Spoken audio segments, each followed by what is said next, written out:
Tahun 1973, Presiden Soeharto mengeluarkan kebijakan fusi partai politik atau penggabungan partai politik. Ide fusi parpol juga pernah disampaikan oleh Presiden Soeharto dalam pidatonya di Kongres PNI pada tanggal 11 April 1970 di Semarang. Partai-partai Islam kemudian dilebur menjadi satu dalam Partai Persatuan Pembangunan atau P3. Sementara partai-partai berhaluan nasionalis bergabung dalam naungan Partai Demokrasi Indonesia atau PDI. PDI didirikan pada tanggal 11 Januari 1973. Partai ini merupakan fusi dari beberapa partai, yakni Partai Nasional Indonesia atau PNI yang didirikan oleh Presiden pertama Insinyur Soekarno, lalu Partai Musyawarah Rakyat Banyak atau Partai Murba yang didirikan oleh Bapak Republik Indonesia Tan Malaka, dan kemudian Partai Ikatan Pendukung Kemerdekaan Indonesia yang didirikan oleh Jenderal Besar Abdul Haris Nasution. Selain tiga partai nasionalis tadi, Partai Kristen Indonesia dan Partai Katolik juga ikut bergabung bersama PDI. Mereka menolak untuk dimasukkan dalam golongan spiritual dan golongan karya. Mereka lebih memilih untuk bergabung dalam golongan nasionalis di PDI. Pada awal berdirinya di tahun 1973, PDI dipimpin oleh Muhammad Isnaini, salah seorang tokoh PNI. Berturut-turut kemudian digantikan oleh Sanusi Harjadinata dan kemudian oleh Sunawar Sukawati. Pada tahun 1986, PDI dipimpin oleh Suryadi, seorang tokoh angkatan 66 yang juga pendiri KNPI. Pada masa kepemimpinan Suryadi inilah nama Megawati muncul di kancah politik nasional. Tahun 1987, PDI berhasil merangkul Megawati masuk. Semua berawal di suatu sore di pertengahan tahun 1980-an. Di sebuah restoran di daerah Kemayoran, Sabam Sirait bertemu dengan Megawati dan suaminya Taufik Kemas. Sabam mengajak keduanya untuk berkiprah di PDI. Megawati cuma tertawa mendengar tawaran itu. Pada masa itu, mana mungkin keluarga Soekarno bisa berpolitik.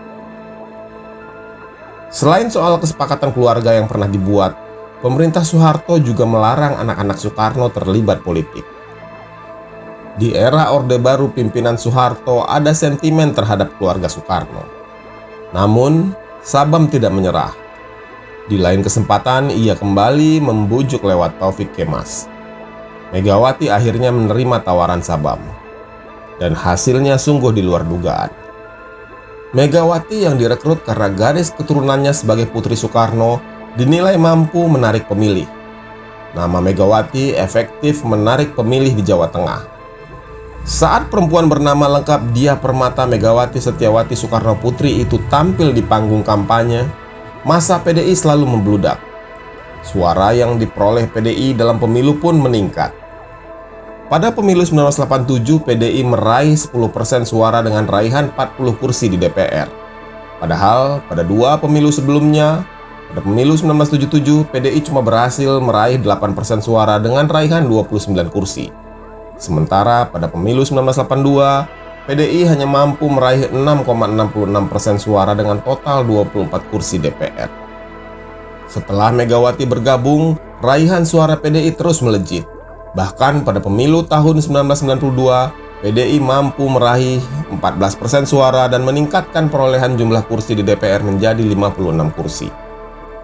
Sebagai putri biologi Soekarno, Megawati secara otomatis memperoleh sumber daya politik bernilai besar. Puluhan juta rakyat Indonesia pengagum Soekarno akan dengan sukarela memberi dukungan kepada Megawati. Ringkasnya, tanpa harus bekerja keras, Megawati telah menerima jumlah besar pendukung politik warisan Soekarno.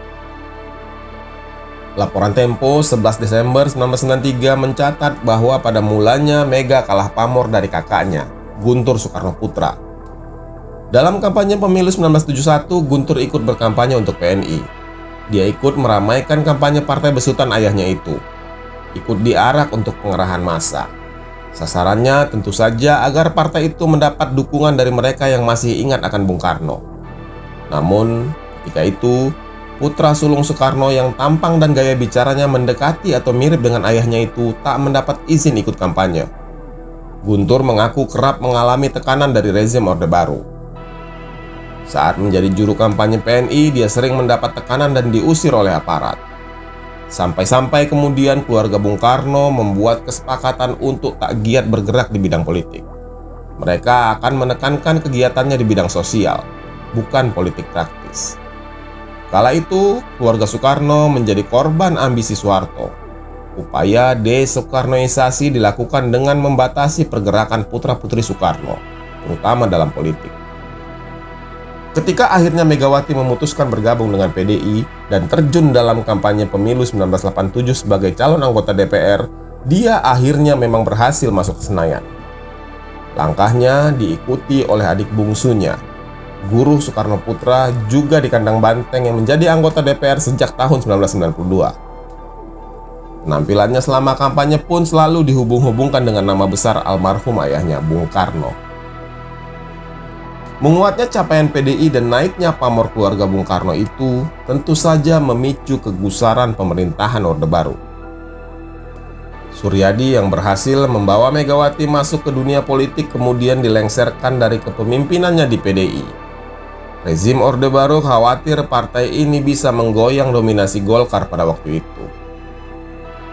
Kongres 4 PDI di Medan tahun 1993, Suryadi sudah dipastikan akan terpilih kembali untuk memimpin PDI periode 1993-1998, mengalahkan Budi Harjono yang didukung oleh pemerintah. Namun, Kongres dibuat macet, sehingga dibentuk DPP PDI Caretaker dipimpin oleh Latif Pujo Sakti yang bertugas segera untuk menyelenggarakan Kongres Luar Biasa. Kongres Luar Biasa pun diselenggarakan di Surabaya pada tahun yang sama. Pemerintah Orde Baru tetap menjagokan Budi Harjono. Namun, pemerintah Orde Baru kecele.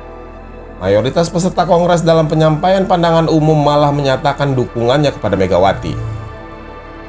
Megawati menjadi bintang di Kongres PDI Surabaya. Dia dielulukan dan menjadi penentu lancar tidaknya Kongres tersebut.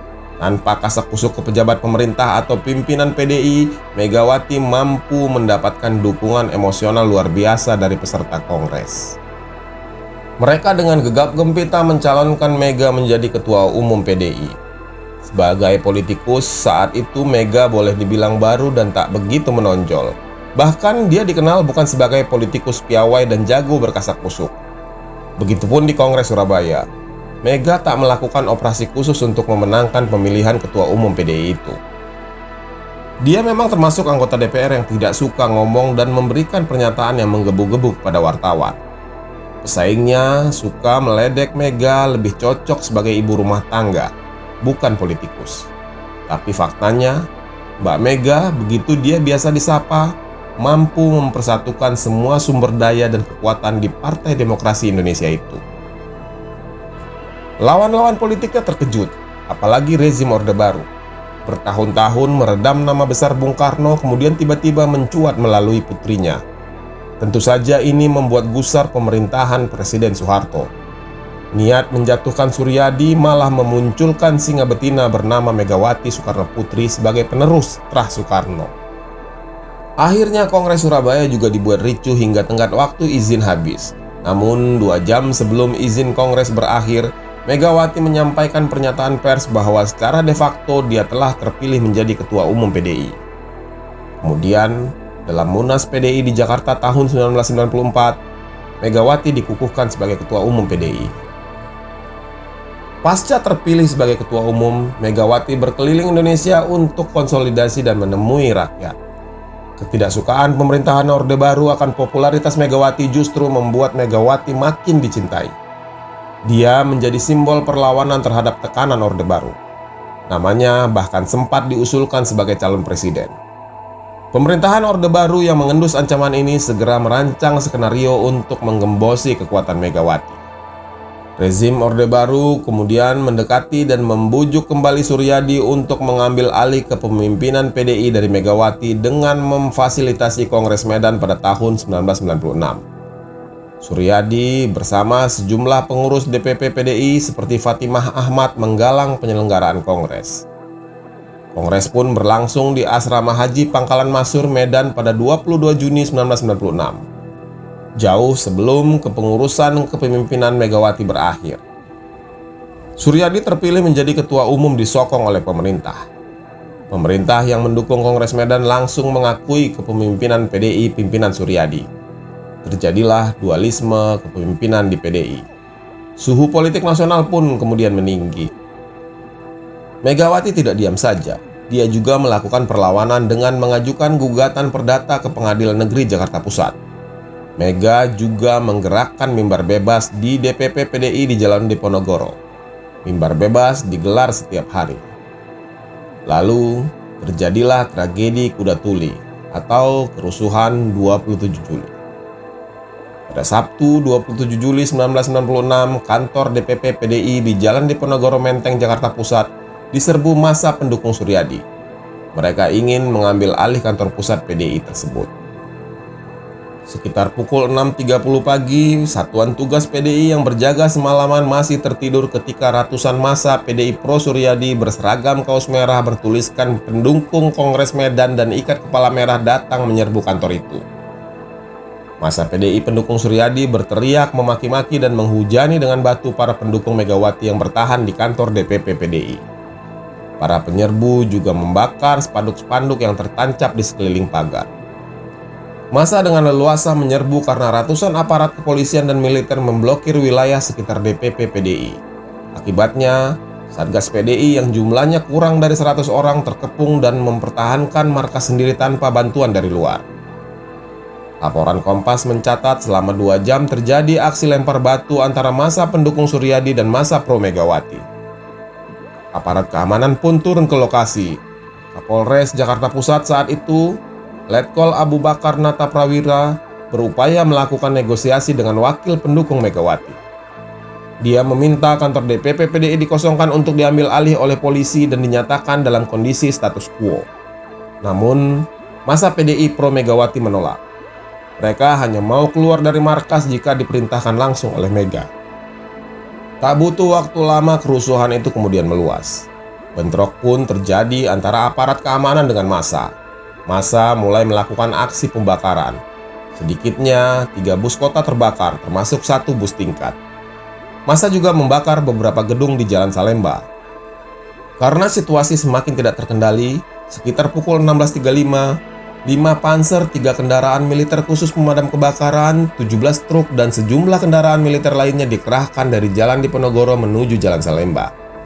Sedikitnya 5 orang tewas, 149 luka, dan 23 orang dilaporkan hilang akibat peristiwa berdarah tersebut.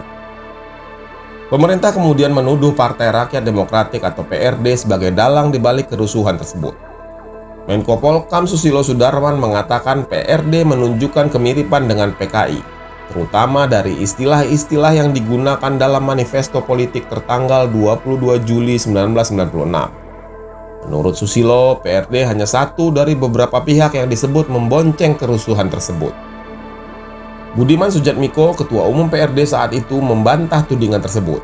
Dia menyebut kerusuhan itu merupakan reaksi balik dari masyarakat atas penyerbuan kantor PDI yang saat itu dikuasai pendukung Megawati Soekarno Putri oleh pendukung Suryadi yang ditenggarai dibackingi oleh Orde Baru. Sejarawan Peter Kasenda dalam bukunya Peristiwa 27 Juli 1996 Titik Balik Perlawanan Rakyat mencatat bahwa mimbar bebas tersebut tak disukai ABRI dan polisi. Panglima ABRI, Jenderal Faisal Tanjung, bahkan menuduh mimbar bebas tersebut sebagai makar. Itu bukan bangsa Indonesia lagi. Saya kira itu PKI, begitu kata Faisal. Tuduhan itu segera dibalas Megawati. Dia mengatakan mimbar digelar untuk menyalurkan suara rakyat yang terinjak-injak. Ia mengaku kegiatannya tak ditutup-tutupi dan tak ada agenda makar. Kalau saya mau makar, tentu sudah saya lakukan. Kami hanya ingin menjaga harga diri warga yang porak-poranda dengan adanya Kongres Medan. Begitu kata Megawati di depan puluhan wartawan asing dan nasional di akhir Juli 1996.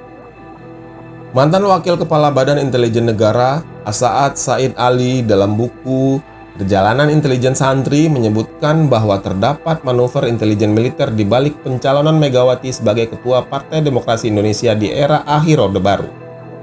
Upaya manuver ini menurut Asa'ad adalah otokritik yang muncul dari tubuh militer. Asa'ad menyebut beberapa nama tokoh militer yang melakukan manuver. baik secara langsung maupun tidak langsung pada pencalonan Megawati sebagai Ketua Umum PDI. Nama-nama dari kalangan ABRI dan purnawirawan ABRI seperti LB Murdani, Samsir Siregar, dan Pangdam 5 Jaya saat itu Maijen Hendro Priyono mencuat. Pada pemilu terakhir Orde Baru di tahun 1997 yang diakui pemerintah adalah PDI Suryadi. Para pendukung Mega pun mengalihkan suara mereka ke P3 dan membentuk slogan Mega Bintang. Suara PDI Suryadi pun anjlok hanya menjadi 3%. Tahun 1998 Orde Baru runtuh. Soeharto digantikan B.J. Habibie. Setahun kemudian Habibie menggelar pemilu pertama era reformasi. Megawati mendeklarasikan pembentukan PDIP. Tambahan P adalah kata dari perjuangan untuk membedakan fraksi partainya dari PDI yang lama. Megawati juga menjadi salah satu tokoh yang menggerakkan perjuangan reformasi. Dia menjadi satu dari 4 tokoh deklarator Ciganjur. Bersama Gus Dur, Amin Rais, dan Sultan Hamengkubuwono X, dirinya mendesak reformasi total dengan menanggalkan segala unsur politik Orde Baru, menegakkan hukum, dan menghapus dwifungsi ABRI. Pemilu 1999 adalah tonggak sejarah berdiri kokohnya PDI Perjuangan. Saat itu, PDI Perjuangan menjadi partai pemenang pemilu. Dari 48 partai peserta pemilu, PDIP meraih perolehan suara sebesar 33,74% atau sebanyak 35.600.000 lebih suara pemilih. 6 kali penyelenggaraan pemilu era reformasi, PDIP yang dipimpin Megawati hanya merasakan kekalahan 2 kali. Tahun 2004 kalah dari Partai Golkar dan tahun 2009 kalah dari Partai Demokrat. Itu pun hanya dengan selisih suara yang ketat. Ketika pemilihan presiden 1999, Megawati yang memiliki suara terbanyak di DPR sudah hampir dipastikan akan menjadi Presiden Republik Indonesia. Tapi langkahnya terhenti karena dijegal oleh lobi-lobi poros tengah yang dimotori oleh Amin Rais. Isu penolakan presiden perempuan dari partai-partai Islam pun berhembus kencang. Akhirnya, terpilihlah Gus Dur sebagai Presiden keempat Republik Indonesia. Dalam pemilihan presiden pada 20 Oktober 1999, Abdurrahman Wahid mendapatkan 373 suara. Dia mengalahkan Megawati Soekarno Putri yang mendapatkan 313 suara. Sebagai bentuk kompromi, Megawati ditawarkan menjadi wakil presiden. Sehari setelah pemilihan presiden, Megawati memenangkan kursi wakil presiden pada 21 Oktober 1999. Dia mendapatkan 396 suara. Pesaingnya, yakni Ketua Umum P3 Hamzahas hanya mendapatkan 284 suara. Namun, belum genap Gus Dur setahun memerintah, kekuasaannya mulai diotak-atik. Pertengahan tahun 2000, Amin Rais menyatakan kecewa atas kinerja pemerintahan Gus Dur. Dia menyatakan poros tengah siap berkoalisi dengan PDIP. Situasi politik di DPR pun berbalik menentang Gus Dur. Ditandai dengan terbentuknya Pansus DPR untuk menyelidiki Bulog Gate dan Brunei Gate. Amin Rais sebagai Ketua MPR juga ikut berbalik mendorong Gus Dur lengser dari kursi presiden. Gus Dur akhirnya dimakzulkan lewat sidang istimewa MPR pada 23 Juli 2001. Di hari yang sama, Megawati dilantik menjadi Presiden Indonesia kelima dan ia menjadi Presiden Indonesia wanita pertama.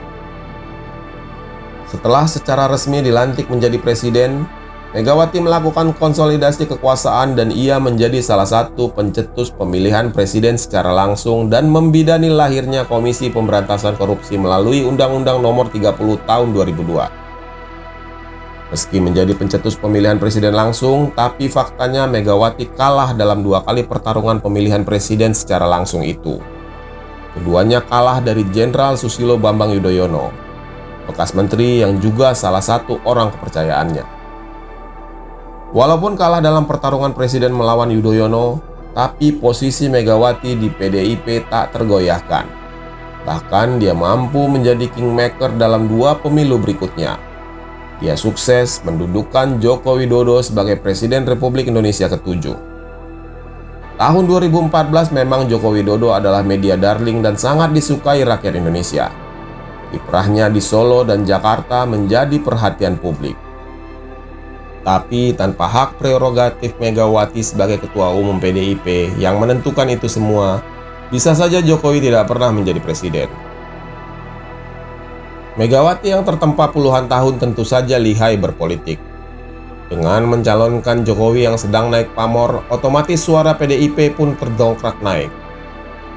Dari sebelumnya di tahun 2009 berada di posisi ketiga di bawah Demokrat dan Golkar, maka di tahun 2014 partai ini melejit menjadi partai pemenang pemilu. Sosok Jokowi saat itu memang menjadi magnet bagi para pemilih PDIP. Meski begitu, Megawati tetaplah Megawati. Dia bukan saja memegang kata putus atas siapa calon presiden dan wakil presiden dari partainya, namun dia juga mengunci posisi sebagai satu-satunya patron partai di Indonesia yang begitu kuat. Megawati juga selalu menunjukkan kekuatannya. Bahkan dalam berhadapan dengan Presiden Joko Widodo sekalipun, dia memosisikan Jokowi sekedar petugas partai. Ada banyak alasan mengapa Megawati begitu teramat kuat. Sejarah sudah membuktikan bahwa dirinya kenyang dihajar oleh pemerintahan Soeharto, Poros Tengah, dan bahkan militer di zaman Orde Baru. Bagi pengikutnya, situasi ini memantapkan Megawati sebagai simbol perlawanan. Megawati membangun legitimasi bukan saja dari ideologis nasionalisme yang diwariskan oleh ayahnya, tapi juga karena kegigihannya melawan represi Soeharto. Di PDIP sendiri tidak ada figur sekuat Megawati yang mampu menggantikan dirinya. Jokowi sendiri sudah membuktikan, bahkan dirinya bisa dipecat oleh Megawati sebagai kader PDIP. Ketika banyak orang melihat sinis bahwa posisi Megawati tak tergantikan oleh minimnya kaderisasi di PDIP, pertanyaan yang muncul adalah kaderisasi sedahsyat apa yang mampu menciptakan sosok superpower seperti Megawati? Nyaris mustahil. Dalam beberapa puluh tahun ke depan akan sangat sulit menemukan politikus perempuan sekuat dan seberpengaruh Megawati. Dia kuat karena sosok ayahnya. Dia juga kuat karena kenyang ditempa badai politik. Dan dia juga kuat karena mampu mengatasi berbagai krisis di tubuh partainya. Yeni Wahid atau Kahiyang Jokowi mungkin punya kesempatan bisa menjadi kuat seperti Megawati. Sama-sama punya modal nama besar ayahandanya sebagai Presiden Republik ini. Tapi apakah mereka mampu melewati jalan terjal seperti yang dilalui oleh Megawati? Jawabannya adalah belum tentu. Bahkan ketika para politikus sekelas Gus Dur dan SBY kelimpungan digoyang di partainya sendiri, Megawati mampu menjaga stabilitas partainya. Dia juga mampu menjaga loyalitas kader-kader PDIP. Megawati adalah satu-satunya figur politikus dengan rekam jejak eksperimentasi politik paling panjang. Dia kenyang dalam mengelola resiko kooptasi negara atas partai, sebagaimana yang ia alami sejak 1990-an. Akan sangat sulit menggoyahkan singgasana Ketua Umum PDIP dari Megawati, bahkan oleh Joko Widodo sekalipun.